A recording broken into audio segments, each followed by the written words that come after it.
Class 10th में है सबसे पहला जो कोऑर्डिनेट ज्योमेट्री एक टॉपिक है। कोऑर्डिनेट ज्योमेट्री में जो है एक जो पहला फार्मूला है जिसको हम बोलते हैं, जो पहला फार्मूला है उसको बोलते हैं दूरी सूत्र। क्या बोलते हैं? दूरी सूत्र। दूरी सूत्र।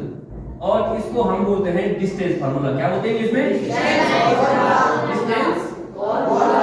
डिस्टेंस मींस दूरी और फार्मूला मींस सूत्र। फार्मूला, ठीक है। डिस्टेंस फार्मूला दूरी सूत्र ये पहला है। ये हम अगर समझाते हैं नॉर्मली, अगर बच्चों को समझाते हैं तो ये क्या होता है, दो बिंदुओं के बीच की दूरी। किसके बीच की दूरी? दो बिंदुओं के बीच की दूरी। माना ये दो बिंदु है, देखो ये है, ये कोई लाइन है, ठीक है। इसके एक बिंदु ये है, ठीक है, एक बिंदु ये है। इस बिंदु का नाम दूंगा मैं ए बी, ए, और इस बिंदु का नाम दूंगा बी। इसके जो निर्देशांक, जो कोऑर्डिनेट, कोऑर्डिनेट में हमेशा भुजकोटी होगा, मैंने कहा ना। इसका जो निर्देशांक है एक x1 एक y1, इसका जो निर्देशांक है एक x2 दूसरा y2। समझ में आ गया? ये है, ये दो बिंदुओं के बीच की दूरी निकाली है। तो दो बिंदुओं के बीच की दूरी क्या होगी यहाँ पे?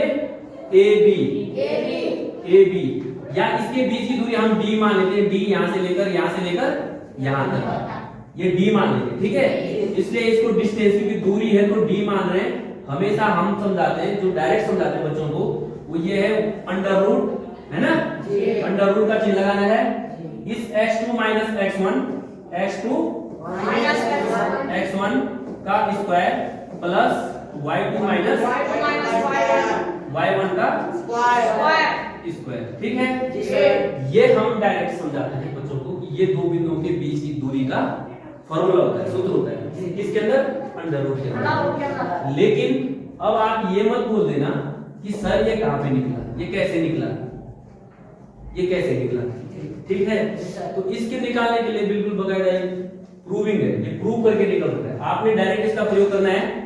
दो बिंदुओं के बीच की दूरी distance formula, distance between two point under root x2 minus x1 का whole square plus y2 minus y1 का होल स्क्वायर, ऐसा पढ़ते हैं।